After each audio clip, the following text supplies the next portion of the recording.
오늘은 마태복음 28장 11절에서 20절까지 마지막 절까지 말씀 가지고 가짜 증인, 진짜 증인이란 제목으로 같이 함께 말씀을 좀 나누겠습니다. 오늘 본문을 보면 예수님의 부활을 목격했던 경비병들이요, 이제 자신들이 목격한 사실을 대제사장들에게 알려주는 모습을 이제 보게 됩니다.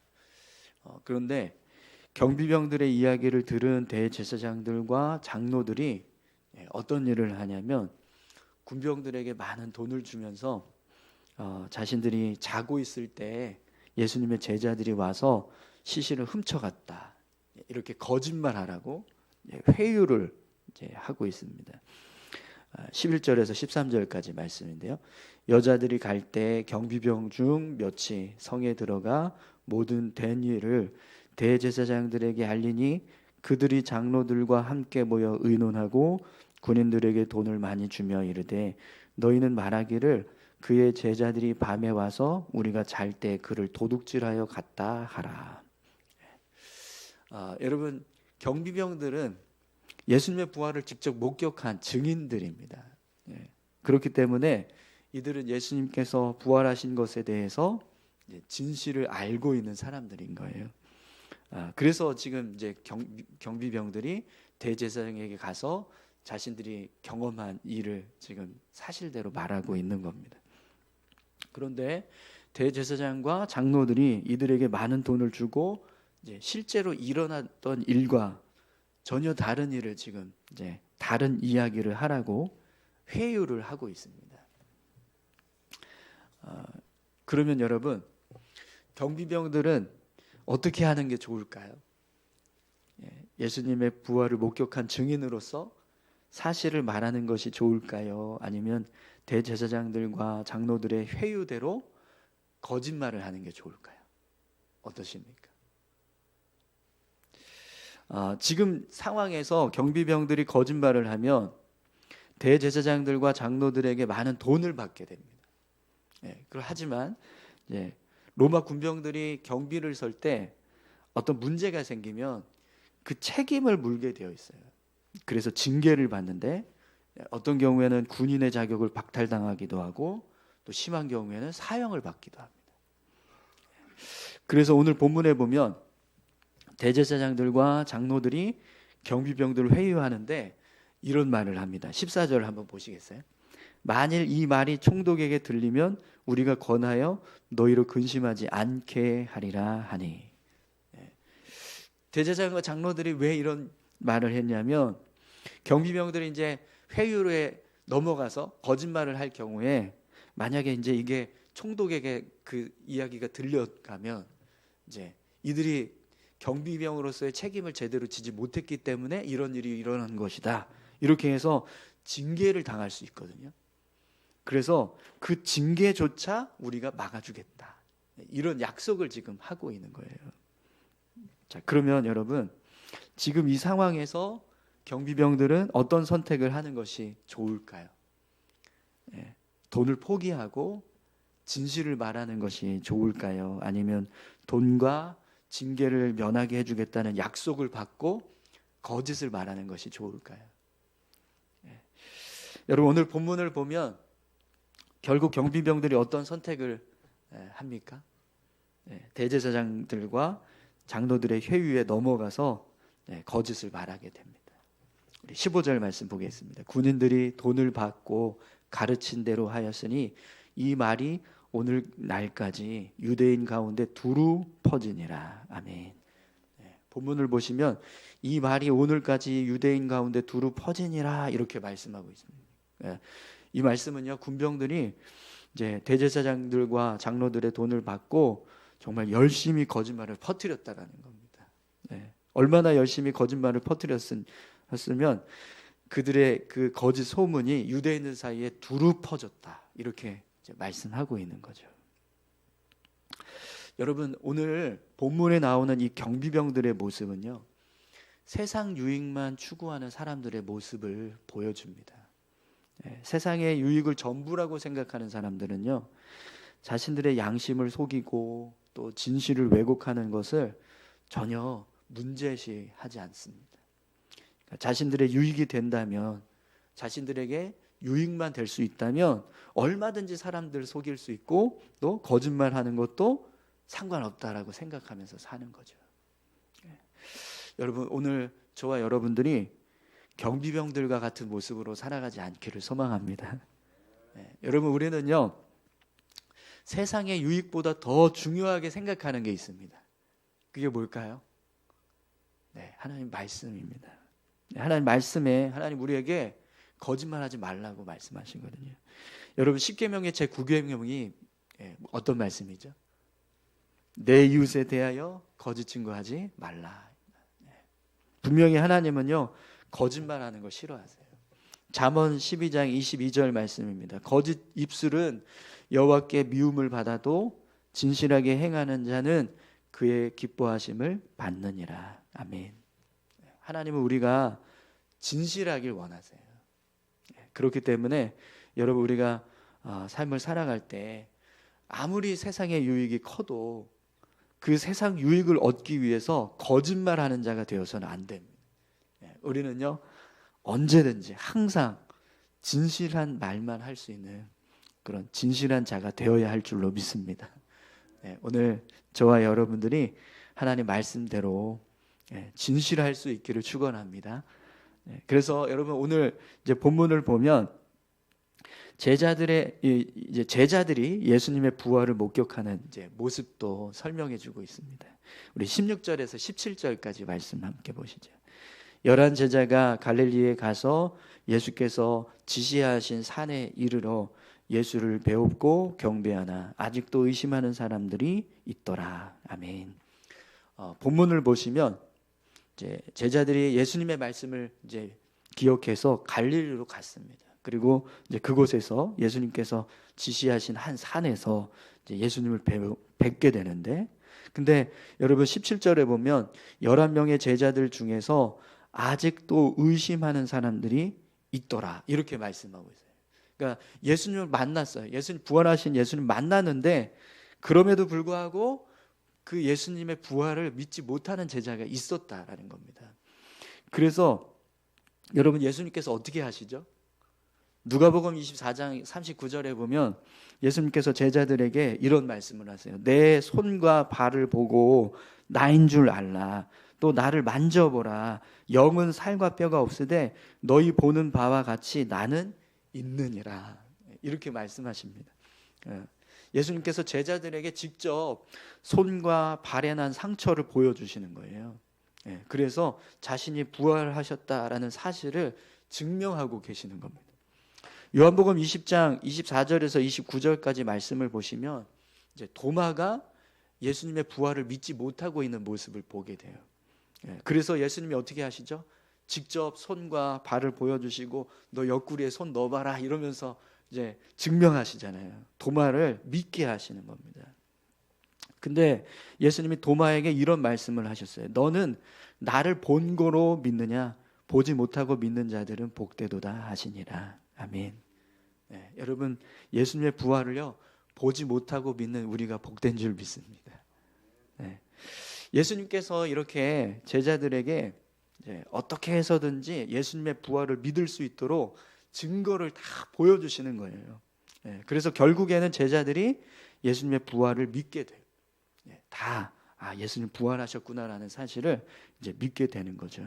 근데 오늘 본문의 말씀을 보시면 예수님께서 제자들에게 이렇게 부활의 증거를 다 보여주시고 부활을 증명하신 다음에 어떤 말씀을 하고 계세요? 18절에서 20절까지 말씀 함께 보겠습니다. 예수께서 나와 말씀하여 이르시되 하늘과 땅의 모든 권세를 내게 주셨으니 그러므로 너희는 가서 모든 민족을 제자로 삼아 아버지와 아들과 성령의 이름으로 세례를 베풀고 내가 너희에게 분부한 모든 것을 가르쳐 지키게 하라. 볼지어다 내가 세상 끝날까지 너희와 항상 함께 있으리라 하시니라. 아멘. 여러분, 예수님께서 제자들에게 부활의 증인이 되라라고 말씀하십니다. 가서 모든 민족으로 제자를 삼아 아버지와 아들과 성령의 이름으로 세례를 베풀고 내가 너희에게 분부한 모든 것을 가르쳐 지키게 하라. 이 말씀은요, 제자들을 향해서 부활의 증인으로 살아가라고 말씀하시는 거예요. 근데 여러분, 앞에서 어떤 일이 있었죠? 로마 군병들이 어떤 일을 했어요? 이미 대제사장들과 장로들의 회유를 받아서 예수님의 시신을 제자들이 훔쳐갔다, 이렇게 거짓 소문을 다 퍼뜨려 놨잖아요. 그래서 유대인들 가운데서 이 거짓 소문이 두루 퍼졌다라고 되었어요. 그럼 여러분, 대부분의 유대인들은 예수님의 부활을 어떻게 생각하는 거예요? 예수님의 제자들이 시신을 다 훔쳐갔다, 이렇게 생각하고 있는 겁니다. 그럼 여러분, 그런 상황에서 예수님의 제자들이 예수님의 부활에 대해서 증거하는 삶을 살아간다고 해보세요. 어떨까요? 그 삶이 쉽겠습니까? 특히 사람들은 제자들이 예수님의 시신을 훔쳐갔다고 알고 있어요. 그런데 그런 제자들이 예수님의 부활을 증거하는 거예요. 그럼 여러분, 사람들이 예수님의 제자들의 말을 믿겠습니까? 자기들이 훔쳐가 놓고 지금 거짓말한다고 그렇게 하지 않겠어요? 그죠? 그러면 여러분, 예수님께서 제자들에게 부활의 증인이 되라 이렇게 말씀하셨는데 제자들은 어떻게 해야 될까요? 예수님의 말씀을 듣고 어떻게 하는 것이 좋을까요? 예수님, 세상 사람들이 다 우리가 예수님의 시신을 훔쳐간 줄로 알고 있는데 우리가 어떻게 예수님의 부활을 증거하는 증인이 됩니까? 그리고 사실 우리도 예수님 부활을 금방 믿지 못했습니다. 예수님께서 손발 보여주시고 옆구리에 손 넣어보라고 그렇게 하셔서 겨우 우리가 믿었는데 세상 사람들이 우리가 하는 말만 듣고 어떻게 예수님 부활하신 걸 믿겠습니까? 세상의 불신을 우리가 어떻게 이기겠습니까? 그러니 저희들은 못합니다. 그러면서 예수님의 증인되는 걸 포기한다면 여러분 어떨까요? 여러분이라면 이 상황에서 어떻게 하시겠습니까? 여러분, 하나님의 사람들은 일단 하나님의 말씀 때문에 거짓말을 할 수가 없어요. 그죠? 앞에서 우리가 거짓말하면 안 된다고 우리 지금 고백했습니다. 그렇기 때문에 거짓말을 하면 안 돼요. 하나님 거짓말하지 말라고 말씀하셨으니까요. 자, 그러면 세상이 우리의 말에 믿지 않고 우리를 향해서 분명히 불신을 할 텐데, 그럼 그것 때문에 우리가 거짓말은 하지 않는다고 할지라도 진실을 말하는 것조차 하지 않으면 어떻게 될까요? 하나님, 저는 못하겠습니다. 그리고 침묵하는 거예요. 그러면 어떻게 될까요? 여러분, 진실을 말하지 않는 침묵은요, 동조와 방관이 됩니다. 그러니까 거짓말을 퍼뜨리는 사람들의 그 거짓을 그냥 동조하거나 아니면 거짓이 퍼지는 걸 방관하는 일을 하는 거라는 거예요. 그러니까 우리가 거짓말을 하지 않았다, 대신에 나는 침묵하겠다, 이것도 세상 유익에 따라서 거짓말을 하는 것과 똑같은 모습이라는 겁니다. 그렇기 때문에 여러분, 하나님의 사람들은요, 아무리 세상에 불신과 조롱이 있어도, 세상이 아무리 두려워도 침묵하면 안 됩니다. 여러분, 어떤 상황에서도 진실을 말할 수 있는 믿음의 사람들 되시기 바랍니다. 또 한 가지, 여러분, 예수님의 제자들이 예수님의 증인으로 살아야 하는 이유가 있습니다. 여러분, 예수님을 증거하는 것은요, 그냥 단순히 진실을 말하는 게 아니에요. 예수님을 증거하는 것은 진리를 말하는 겁니다. 아멘이신가요?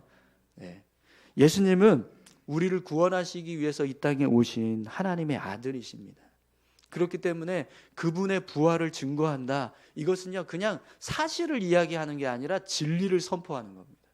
세상 사람들을 향해서 너희들에게, 여러분들에게 구원의 길을 말씀드리겠습니다. 생명의 길을 말씀드리겠습니다. 이렇게 구원의 길, 생명의 길을 전하는 것이 예수님의 증인으로서의 삶을 살아가는 거예요.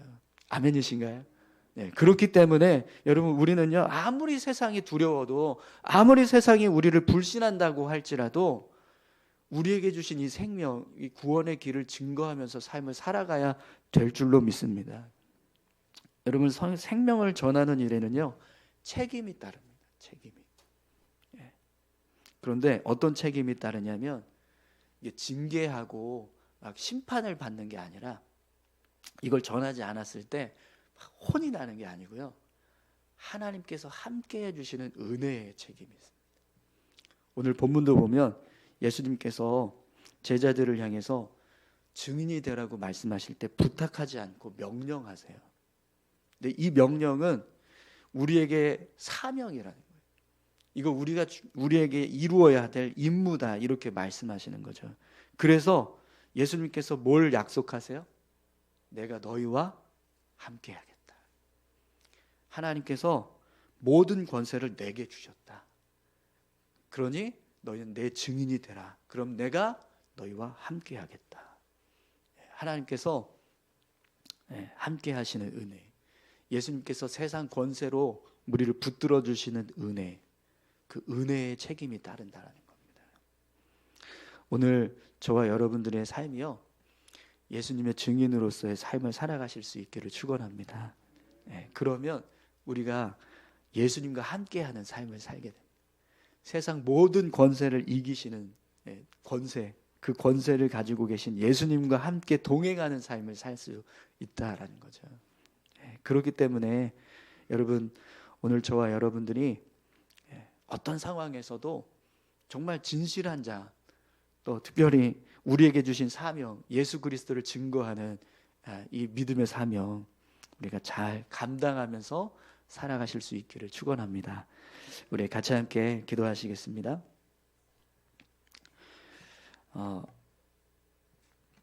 함께 기도하실 때요, 하나님, 우리가 세상 유익에 따라서 그냥 세상 사람들이 좋아하는 말, 세상 사람들이 듣고 싶어하는 말만 하는 그런 삶이 아니라 정말 하나님께서 원하시는 그런 말, 하나님이 기뻐하시는 말, 하나님이 우리에게 주신 사명, 예수 그리스도의 증인으로 삶을 살아가는 모습, 이 모습을 우리가 삶 가운데서 온전히 실천할 수 있게 해주십시오. 우리 세상 유익보다 하나님의 말씀을 더 사모해서 하나님의 말씀대로 예수 그리스도의 증인으로서의 삶을 살아가는 우리 모두가 될 수 있게 해달라고 우리 다 같이 함께 기도하겠습니다. 하나님 아버지, 감사합니다. 이 세상이 너무나 악해서 그저 세상 물질만으로도